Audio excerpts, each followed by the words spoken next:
Hello everyone, this is a Mega Construx Destiny set, and I realize that the opening bit of music that I used there is getting a bit dated, but let's be honest, they have not released many things in this series in a while, and just not enough to warrant doing a lot of updating to go with it. This is Dominus Ghaul Assault. Quite late to the game. I pre-ordered this in July 2018, and it arrived in December 2018. Let's take a look at how it all comes together. First of all, the main thing you pay for here is this huge Ghaul. If you play Destiny 2, you may remember Ghaul, although you may remember him better by the name of Gary. However, you would not be faulted if you barely remembered him, or didn't even really remember him at all. He wasn't that memorable. He kind of was the main bad guy for the vanilla Destiny 2 campaign, and once the campaign was over, that was it.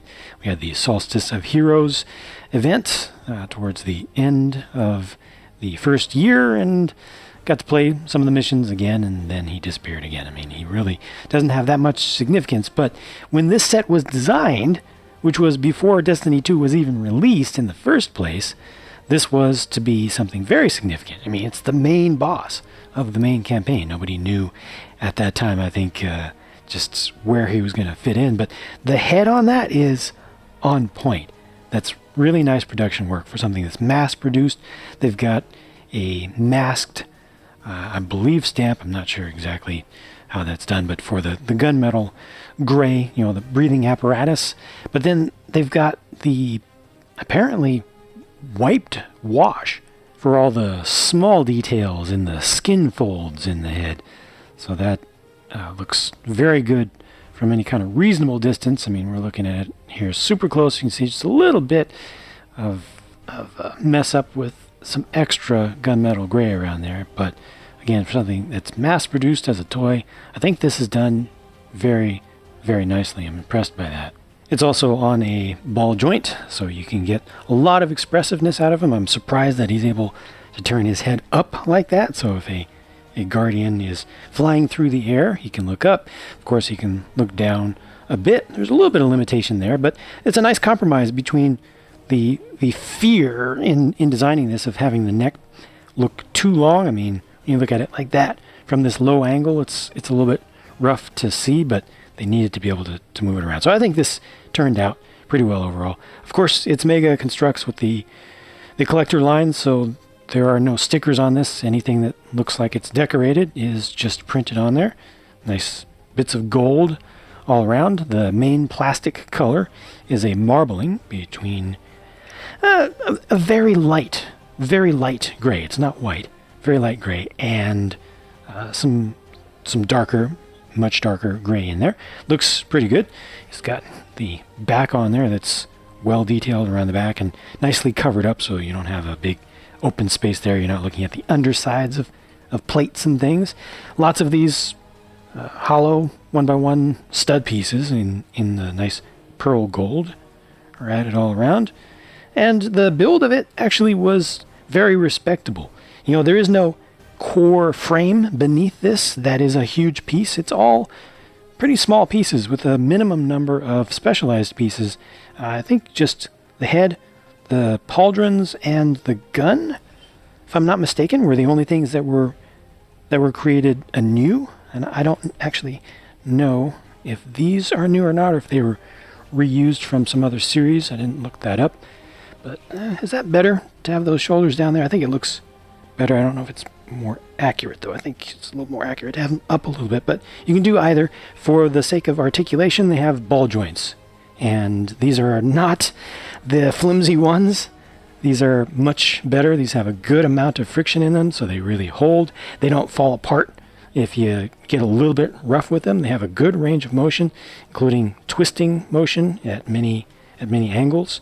Let's see if we can get up to the shoulders. It's good to have the pauldrons being able to do this, whether you want them up or down by default, because it allows you to get that arm to move around a little bit more. It gives you extra range of motion. So, you know, you can do some nice things. Twist that like this, and I think I can twist this, bring it across the chest all the way. That's good to see. Check this out. He also has waist articulation. I was not expecting that at all. That's very nice. Simply done with a single friction pin down in there, but still, decent shaping all around. The legs also have the double ball joint articulation for the main parts, and then they've got another one down at the ankle, down at the foot. So that allows you to, always have the feet planted flat on the ground. So let me just mess this up a lot. I'll put it into hopefully a weird pose, something like that. Yeah, okay. So he's like half dabbing right there. But if I just push it down onto the ground, there, he just stays. That is, as I always say, the best that I can ask for in terms of being able to pose something reasonably, when I can just set it somewhere, set it up however I want in the air, put it down on the ground, just kind of press it down, and it'll stay. So that's pretty decent to see. Not a huge fan of this. I guess I had the arm turned upside down there, but not a huge fan of this weapon here. It's a little bit awkward. It fires a single bolt. They only have one included in the set, strangely. The trigger mechanism is on the underside. That's good. It's kind of hidden away, so that just fires out. These do work pretty well, but there's just a single bolt for that. But it has this long bar to hold it against a pair of opposed thumbs on that hand with the 3 fingers in between. It holds in there nice and securely, and that hand is identical to the one on the other side. If you want to see how that looks. It does have the individual articulatable fingers, and you can bring these thumbs out, but those look like robot hands to me, kind of. These, I don't know, maybe it's not that bad, but it's just a little bit awkward to have this long bar, especially sticking down. And this is actually offset a little bit to the side. It doesn't line up with the forearm. I'm probably really nitpicking there, but it's just stuff that bugged me a little bit personally. Overall, as a displayable figure, I think it's pretty reasonable, except for one fact, and it's a big one. It's a big issue. Size. He is rather oversized, much like the Cabal Gladiator that was done before. I think this is close to Gladiator scale. I think it's a little bit smaller in scale, actually, than the Gladiator. Ghaul was a big dude. He was a really big dude. But this is just a little bit oversized. I don't know how much of an issue that is, because this does look pretty good on display. It has a very Dominus appearance to it. Let's take a look at the smaller figures, though. This Hunter has the armor set that you get. I believe it's the complete armor set that you get from Devrim K down on Earth for Destiny 2, the Wildwood set. It does look pretty proper to me. Notice the 2 ammo pouches that they have on the front. Those are reused pieces from series before, but they have the custom painting on them, paint applications, and the green on top of the olive green color. You also get pretty good paint applications for the chest armor, the top of the hood, and the cloak. Given that this is a rubber piece, or rubbery piece, that's done well. I still am not happy with the all-white plain ghosts that they tend to show. Sorry if that's kind of washing out back there, but yeah, it's just a plain white ghost. And the weapon is supposed to be Cartesian coordinate, legendary fusion rifle, but Cartesian coordinate should be red. So this is missing an entire paint application. So just call it whatever you want. Small aside for people who do play Destiny 2, I'm kind of disappointed that Devrim K, you get this armor set from, wasn't more deeply involved in the murder mystery for the Cryptarch Master Rives, given that it was the same voice actor and everything. Disappointed. The Arcstrider Hunter had to happen. This figure had to be made. They did those 2 limited edition, in super figures for shows that they did on just a very limited production basis. They did the Titan and they did the Warlock. Now finally we have a Hunter in super, and that's great. And this is a fine choice. I mean, everybody talks about Blade Barrage nowadays, but Arcstrider is still very viable. Of course, it was one of the new ones. Keep in mind that this set was designed to be released with Destiny 2 Vanilla, the original. This is a a rather old set now, even though it's just coming to market. So they probably did not know about raid influx. This is just, I believe, just supposed to be like parade armor that this hunter is wearing. I think it's perfect. I'm very happy with this figure. I think it looks great. Notice that it is a female figure beneath there. Nice to get a little bit of variety there. And this one's a definite collectible and should be well liked and well appreciated, I think. The colors, the hues, are matched up pretty well. Sometimes you see a bit of shift or a bit of drift from one type of plastic to another. And here the softer plastic materials are a little bit more purplish or a little bit more bluish. The others are a little bit more greenish, if you're familiar with RGB color, but it's close enough that it looks pretty good. This is the Parade Titan, straight off the box art basically, but with the helmet reapplied. This is, if you have any fondness for Destiny 2 and you appreciate Titans, this is definitely one to have. This is one to have and to hold on to for a long time, because this was the main thing that was shown on the box art and the promotional posters and everything. So if you have any nostalgia, then I think that this will fit into that well. Not the best produced figure in my opinion. Here I can definitely see a difference in hue with the red on the helmet. It's more pinkish, or technically bluish, compared to the other red applications. And the base down here isn't all that great, and the whole thing looks a little bit toyish. It almost feels like it needed a little bit of just fine outlining, especially in the helmet. But from any kind of distance, it looks pretty good. And it was a good idea, I think, to include one of the Suros weapons in this pack, so you could have kind of a matching color scheme to go with this. That's the Last Perdition pulse rifle, printed better. The stamp was a little bit more clean on this side than on this side. You see things just started to run together a little bit, but still not too bad. And that was an okay pulse rifle. It was usable. Unlike with the Hunter, though, the Titan in super form in this set matches the one that's out of super form. So the armor set here is the same. It's just a Sentinel Titan. So you could interchange the two and see that as being one turning into the other, or one going into his super and assuming this form. Here you can definitely, it's actually more clear on camera than in person, definitely see the differences in hue.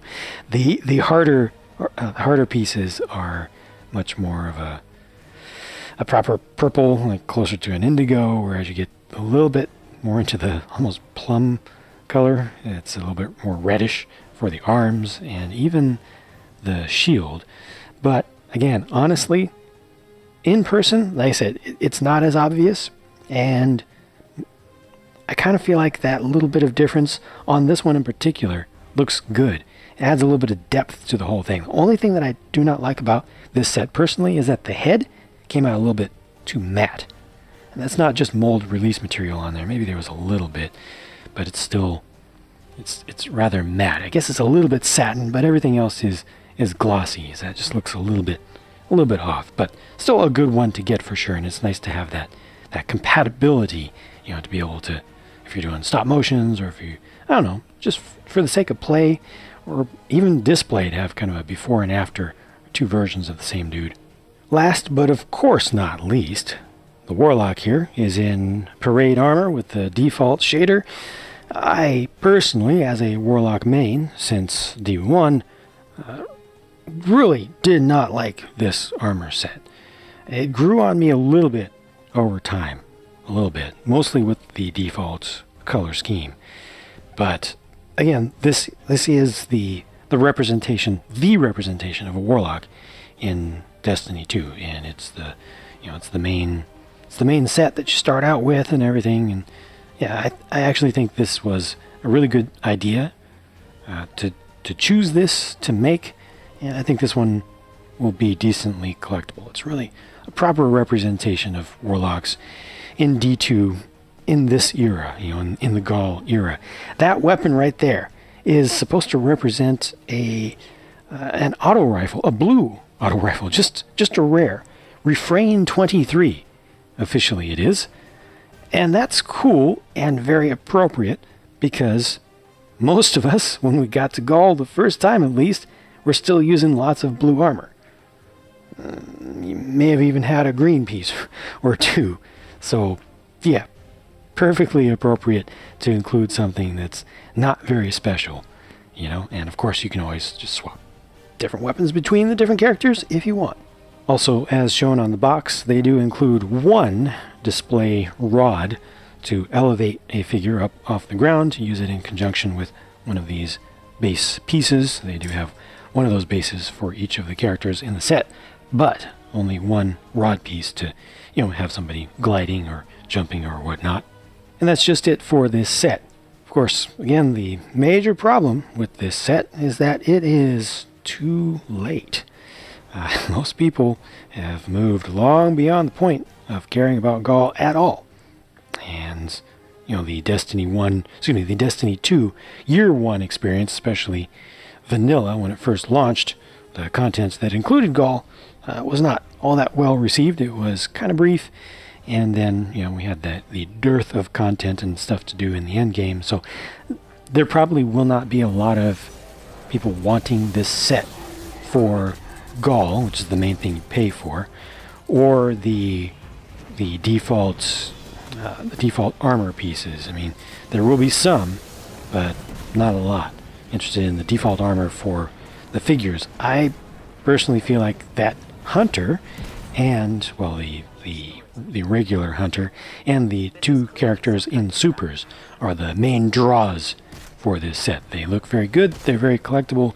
They still make sense. You know, they're still very relevant as of the time of Black Armory, when this video is being recorded here for the sake of context for people watching it in the future. Overall, I feel like the set is very good for what it is, or what it was when it was originally designed, except for the fact that Ghaul is too big. That's it for my thoughts. Feel free to share your thoughts in the comments down below, especially if you are a Destiny player. It'd be good to hear, or rather, good to see. I'll talk to you again soon.